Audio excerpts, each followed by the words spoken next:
Hey everyone, this is Kevin from the chesswebsite.com. One of the most requested videos I get asked all the time is to make some in-depth, some very thorough videos on some of the most popular variations in some of the more popular openings. So the Sicilian defense, different variations, the Nazdorf, the dragon, the accelerated dragon, the classical, different things for the Queen's Gambit, some very in-depth videos on different variations. So that's exactly what we're going to do.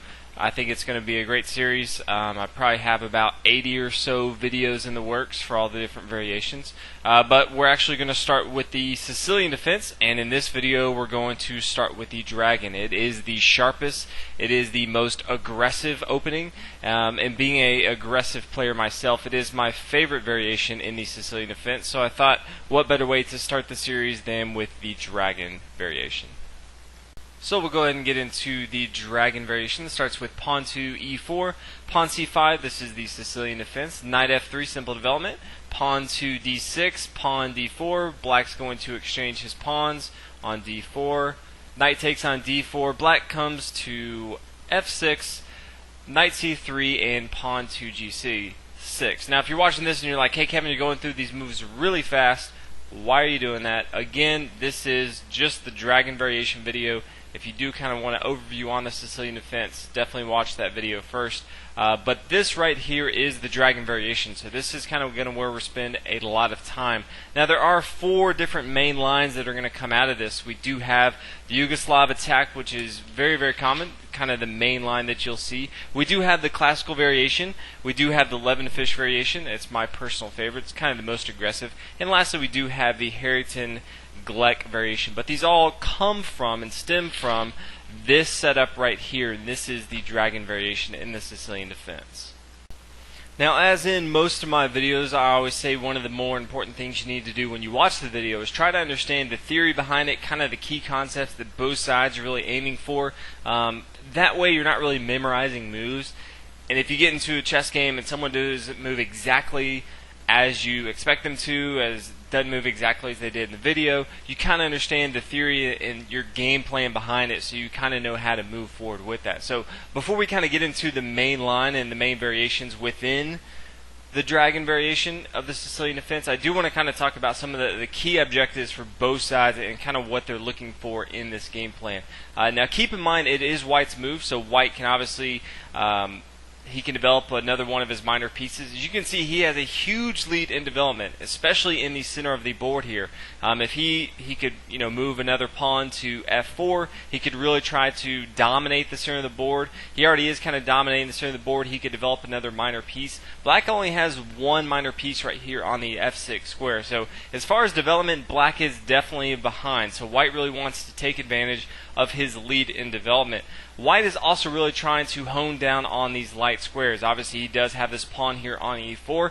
He does have a weakness. He doesn't have both of his center pawns. So while black does have both his e pawn and his d pawn, white does not. But his pawn here on e4 is very powerful, and it does hold down this f5 and this d5 square, both of the light squares on the center of the board, which are very important. Now if we look at black here, black does have a few options. Obviously he eventually wants to bring his bishop to g7. He really wants to hone down on this long diagonal here. He wants to kind of key in on this dark squares in the center of the board. He already has this pawn here on d6. If he wanted to, he could obviously start to push forward with his pawn to e6 or d5 later on into the game. He does have to be very cautious, because if he does move this pawn forward to, let's say, e5, he will have a backward pawn here on d6. So something to keep in the back of your mind when you are playing as black.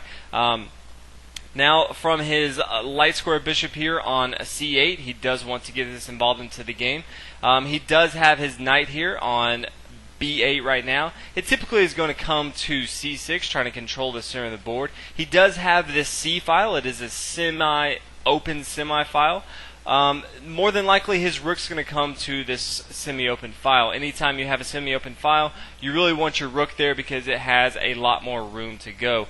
Obviously right now your rook is worth 5 points, but if it can't go anywhere, then what really good does it do for your game? So those are some of the key concepts that you're going to be looking at into the game. Obviously white's trying to dominate in the center of the board, trying to control development, trying to control the white squares, the light squares on the center of the board. Black's really trying to develop his pieces from the outside, kind of a hyper-modern defense, and then later on he's going to try to use this C file and try to get some counterplay on the queen side. So we're going to go ahead and get into it with the main line, and that is the Yugoslav attack.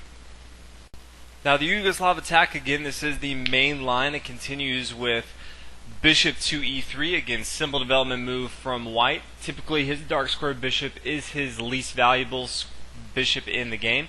Black's going to now play bishop to g7. Again, black really wanted to fianchetto his bishop, try to control this long diagonal. And then white's going to play pawn to f3. Now right away from this pawn here on f3, we know a couple things. One, he's trying to support this pawn here on e4. Again, this pawn on e4 is a very, very strong pawn controlling the center of the board. But we also know that this pretty much means that white is going to castle on the queen side. Typically, if you do move your f-pawn and you castle on the king side, it typically is going to be coming to the f4 square, meaning you're trying to eventually, if it exchanges off, you're going to open up this file for your rook after you castle on the king side. In this case, that's not what the goal of this pawn on f3 is. It's trying to support this pawn here on e4. It's getting ready for later pushes on the king side of black. So white's really not looking to castle on the king side. If he were, he's pretty much just making his pawn structure a lot weaker, and he's really not giving his rook a lot of room to play around. So in this case, f3 pretty much says that white's going to castle on the queen side. Now, as you can already imagine, black's next move is going to castle on the king side, and there's going to be a lot of fireworks. Anytime both sides are going to castle on different sides, it's pretty much just going to be a tactical crazy nightmare, and there's going to be just a lot of aggressive play, and if anyone slips up, it's pretty much going to be game over. So keep that in the back of your head. If you're not real comfortable with crazy and wild tactical games, this might not be too good for you. The good thing I like about the dragon variation from black is across the board in the three main lines that you'll see, pretty much it's the same moves over and over for black. It doesn't really matter which variation white chooses, -1, which we'll get into later, but all the main ones that you'll pretty much see day to day, black's going to pretty much move the same thing. So if you're sitting here and you're like, hey, there's all these variations in the dragon, I don't really remember all those, that's okay, because you're going to be moving the same thing. You're going to be fianchettoing your bishop to g7, you're going to be castling on the king side, you're going to be bringing your knight to c6, you're going to be bringing your bishop to d7. It's pretty much all going to be the same from here. Also keep in mind this pawn here on f3 is really blocking this knight coming to g4. Instead of with this bishop fianchettoing on the g7 square, black, if he could, would actually like to come to g4 with his knight right away. Again, keep in mind that he does want to bring his bishop to this dark square and control the long diagonal. White later on to the game really wants to exchange off these dark squares. So if black in this situation can exchange off his knight here on g4 for the bishop on e3, this is actually going to be a good trade for black. He can hold on to his strong bishop in this game. But if you can see in this example, if he plays knight to g4 before he fianchettos, that's going to be a huge mistake. White can now come and play bishop to b5. Doesn't really matter how black plays, he's going to lose a piece. If he plays bishop to d7, it doesn't matter, he can lose a piece just with queen takes on g4. Or if he takes, if he moves his knight to d7, same thing, doesn't really matter, he can move his queen takes on g4. So he is definitely going to lose material in this situation. We'll go ahead and continue with the main line, so we'll go ahead and back up here. And instead of bringing the knight to g4 right away, trying to attack this bishop here on e3, black's going to continue and fianchetto with his bishop to g7. White's now going to play f3, so we're no longer even thinking about bringing our knight to g4, and we'll continue along. Black's going to castle on the king side. From here, white's going to play queen to d2, again getting ready for his king to castle on the queen side, and black is going to play knight to c6. Now there are two different variations from here that white can play.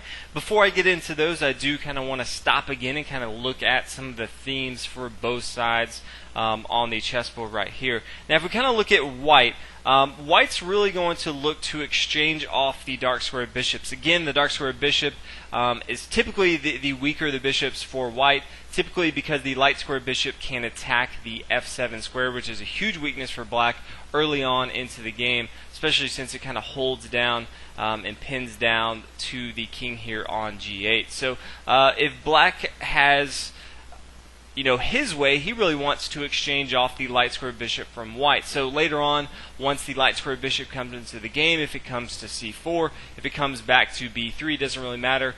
Black is really going to try to exchange off, whether it be with a knight, whether it be with a light square bishop. He's going to try to exchange off this light square bishop because that's going to be a huge pain in his side as it takes on this f7 square right here. Now also keep in mind, later on, once this bishop from c8 gets involved into the game, now the rook is going to get involved. He's going to come to the c8 square and he's going to really try to put a lot of pressure on this semi-open file for the c file. Also keep in mind that white's really not going to be moving his pawn here on a2, b2, or c2. Obviously once he castles on the queen side, if he's going to be moving his pawns, it's going to be on the king side. He's going to be thrusting forward with moves like h4.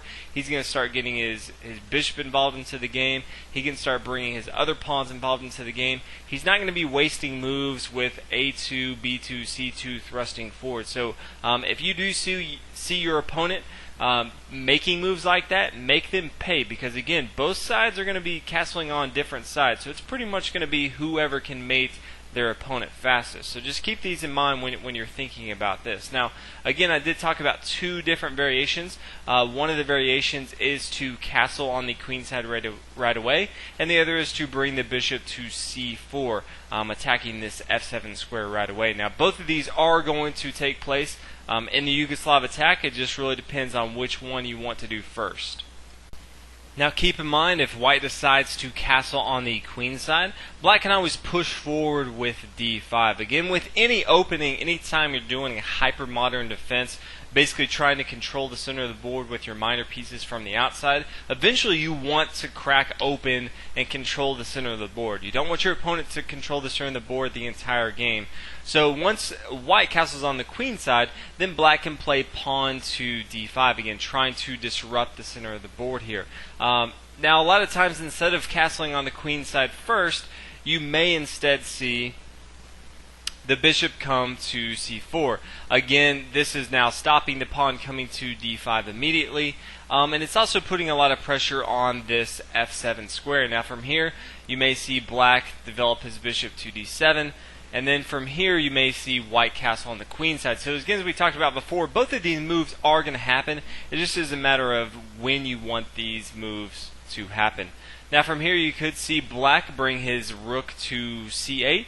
Again, really trying to put a lot of pressure on this c file. Now one thing he does have to keep in mind is this knight here on c6 will have to move. Typically you'll see the variation continue with the bishop coming back to b3. Again, he kind of wants to make it safe. If this knight were to come to a5, he could put a lot of pressure on it. But this bishop here on b3 is still putting a lot of pressure on this f7 square, so it doesn't really matter if he has it on this c4 or this b3 square. Typically does a little bit better on the b3 square. It doesn't kind of clog up the middle of the board here. From here, the knight can come to e5, again trying to control the center of the board more, but at the same token, he's also allowing for the rook to really hone down on this c file. So these are some of the key themes that you'll see within the Yugoslav attack. Again, it's going to be very, very aggressive on both sides. From white here, white can really try to start to attack on the king side. He can start with moves like h4. Black can try to stop that with pawn to h5. If white wanted to, he could bring his bishop into the action and try to trade off these dark squares as we talked about before. And then black's going to try to counter on the queen side. Again, he does have this semi-open c file. He can start to push these pawns forward. He can play, let's say, a6. He can start them with b5. He also has, his central knight here with e5. This can kind of jump into the action whenever he wants to. He does have this light square bishop that can kind of support these other pawns and pieces. So it's pretty much going to be chaos. Pretty much white's going to try to control the king side, and black's going to try to dominate on the queen side. So this is the Yugoslav attack. Definitely one of the main lines, definitely one of the more exciting lines if you ever have played it. It's pretty much just chaos and sharp lines all over the place. So definitely recommend trying this out. If you really enjoy chess, I think this will really pique your interest. Now the next line is the classical variation. It's for those white players who come across the dragon variation very often, but they really don't want to get into the sharp tactical lines the Yugoslav attack gets into. Instead, they kind of like the positional play. They like the really solid openings, and they really like to play, ABC chess. And so for those players, we have the classical variation, and from the dragon defense, we have bishop to e2. Now, as you can see, this is very different from the last defense. The bishop before was coming to c4. After white had castled on the queen side, really tried to put a lot of pressure on black on the king side. Now once he plays bishop to e2, he's no longer looking to play pawn to f3, which means white can really think about castling on the king side. Now he doesn't have to, but that option does, playing bishop to e2 does give him this option. So I've seen many people play the classical variation, and from here they will actually castle on the king side. Now, as you can imagine, if both sides castle on the king side, there's not going to be as many fireworks. So if you're playing as white and you come across the dragon variation and you kind of want to slow things down a little bit, and kind of put the speed bumps out there, then go ahead and just play bishop to e2. Don't go ahead and play bishop to e3. Get into the Yugoslav, instead just play bishop to e2. Don't worry about pawn to f3. Just kind of do the quiet play. Now from here again, as I told you before, black's moves are kind of the same. So black's going to play bishop to g7, fianchetto his bishop, trying to do the same thing. Now the bishop from white's going to come to e3. Black's now going to play knight to c6. Again, he's really trying to control the center of the board. All the moves are again very similar. White can now castle on the king side, and black can now castle on the king side as well. So again, as you can see here, this is more of a positional play. There's not going to be as sharp of lines here going on. White does have a few options. He can always bring his knight back to b3, really opening up this d file if his queen wants to get involved into the game. He can always develop his queen, and then he can start to get his rooks involved into the game if he wants to really eye down on this d file. He could also bring, if he wanted to, he could bring his knight over to b5. Again, typically more times than not, you're going to see the knight come back to b3. It's actually a very good square for the knight to come back to. Now, from black's point of view, he's kind of trying to do the same thing. He's trying to control the dark squares on the center of the board. He's looking to get his light square bishop involved into the game. He does have a few more options now. He could always now bring his bishop to e6. He's not too worried about the bishop coming to c4, as that would kind of be two moves for the light square bishop from white in the opening. You typically don't see someone moving their minor pieces over and over again if they don't have to. Also, the rook can come to c8. He can try to control the semi-open file on the c file. So a lot of different things going on in this variation, the classical variation, but it all kind of stems from the same ideas that we talked about in the Yugoslav attack. But this is the classical variation. Now the next variation we're going to be talking about is my favorite variation. It's the Levenfish variation. It's actually more aggressive from white. So if you're playing white and you start out with e4 and black tries to, counter that with the dragon variation, basically saying, hey, I'm ready to go, let's do this thing, you can respond with the Levenfish variation, which basically says, hey, I want to be even more aggressive than you are right now.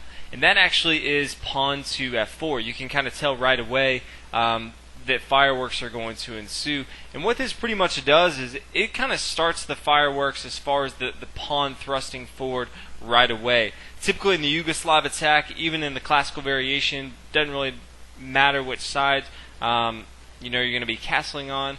Typically there's going to be a lot of pawns being pushed forward. Typically in the Yugoslav attack, Once the queen's castled on the king's castled on the queen's side, all the pieces are developed, then white starts to really push forward with the pawns. The 11 fish variation pretty much just says, hey, we're going to push forward right away with pawn to f4, really eyeing down with this pawn to e5, really trying to control the center of the board here. Now this is the one variation that I talked about where black has to change things up. As we'll talk about here in a minute, if he plays bishop to g7, this is actually going to be a big mistake from black, which is why I like to play this from white's point of view. So yes, we are going over all the variations from the dragon, but I do also want to give a shout out to the players that are playing white. You may come across this many times, so even if you don't want to play this as black, if you are white and you do see this, you may want to throw the 11 fish variation if you are very aggressive. Because a lot of times, again, as we talked about before, people that play the dragon are so used to playing the same moves over and over. They're so used to fianchettoing their bishop, then bringing their knight to c6, then castling on the king's side. They pretty much don't know anything different. But in this case, they actually do want to bring their knight to c6 before they fianchetto their bishop to g7. And I'll show you why here in a minute, but pretty much they want to stop this thrusting forward of pawn to e5. If we exchange right here, then the knight can take on e5. But if this knight's not here, it's going to be a lot of problems going forward. So that's kind of what I want to talk about right now. If the bishop comes to g7, black's going to have huge problems. From here, white can play bishop to b5. Very, very strong move. Black does have a lot of different options. I kind of want to go over the main ones. It's really not going to do a lot of good to bring his knight to c6. Again, he will lose material. It doesn't really matter how we kind of slice that up here. He is going to lose material.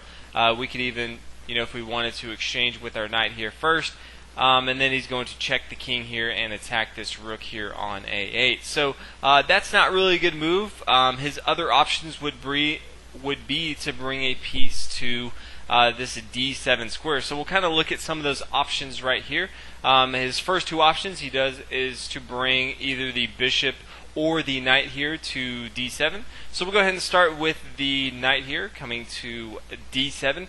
Now from here, again, as we talked about before, white's going to push forward. He's going to play pawn to e5 and start to put a lot of pressure on this knight here on f6. Now it doesn't really matter if black exchanges or not. It's pretty much going to do the same thing. We'll go ahead and take a look at it. If he does exchange, we'll say that the pawn takes on e5, white's going to respond taking, and now the black knight has to move. Obviously he can't take with his knight here from d7 because he's being pinned down from this bishop here on b5, so he has to move. He can either come back to g8 or he can move over to h5.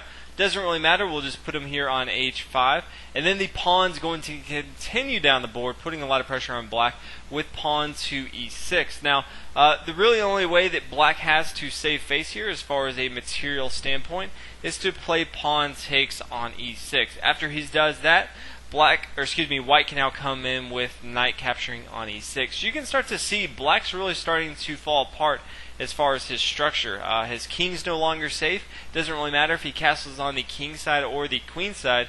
He's not going to be safe at all. You never want to fianchetto your bishop on the king side and then lose your f pawn. This is definitely not the way you want to go.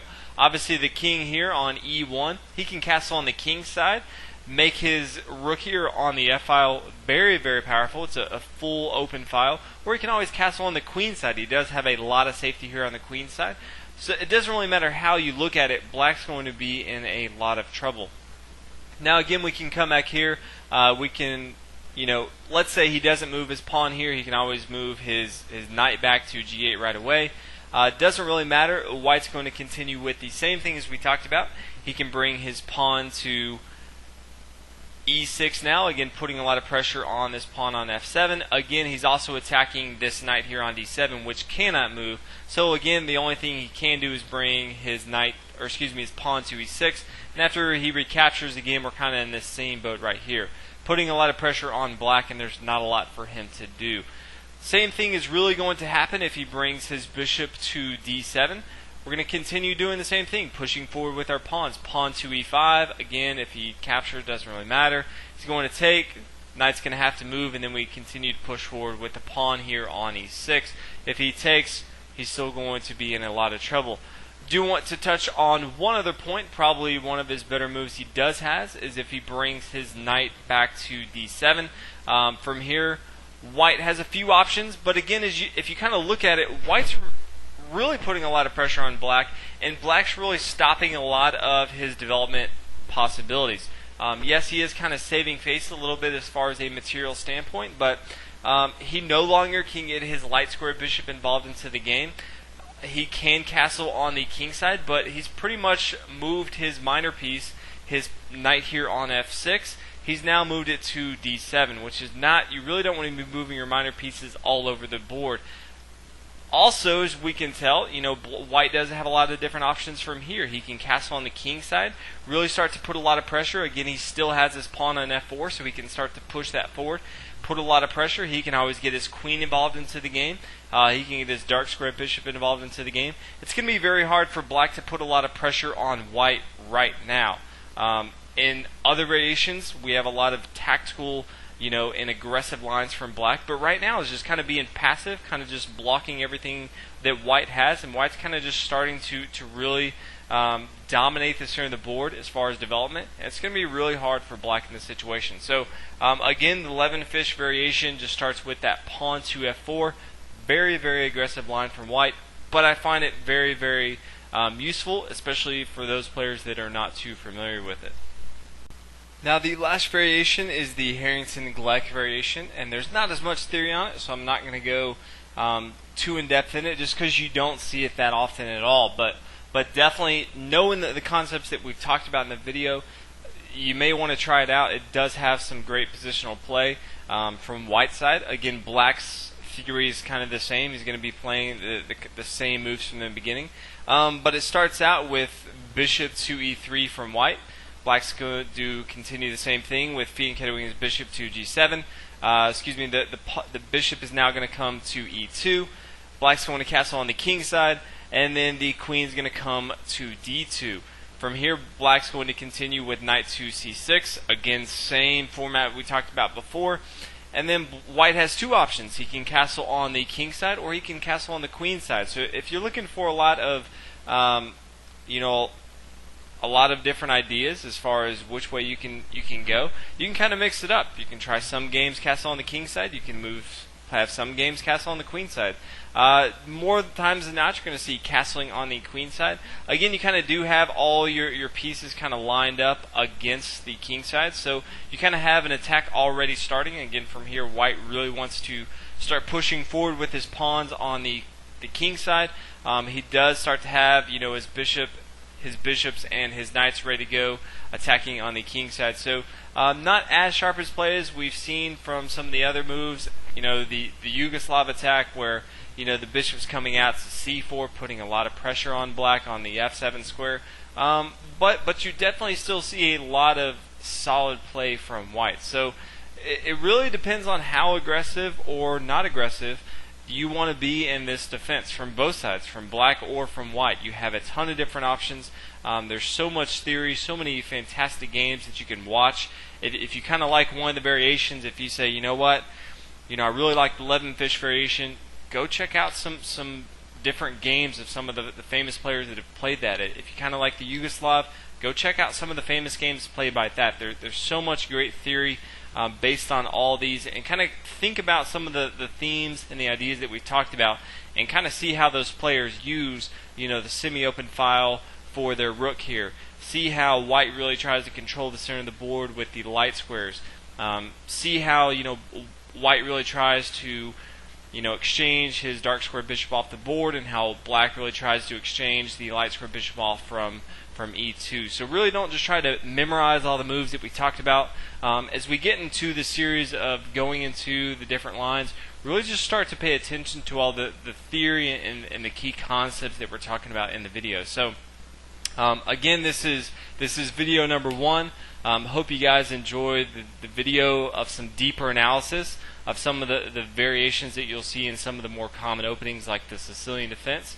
If you have requests, definitely let me know. Again, I have a huge list of videos that I do want to make. But again, upon request, I definitely will move those up and down depending on how people are requesting those. So hopefully you guys enjoy the dragon variation in the Sicilian defense. Definitely leave some feedback. Let me know what you guys think, and I'll see you guys in the next video. Thanks for watching.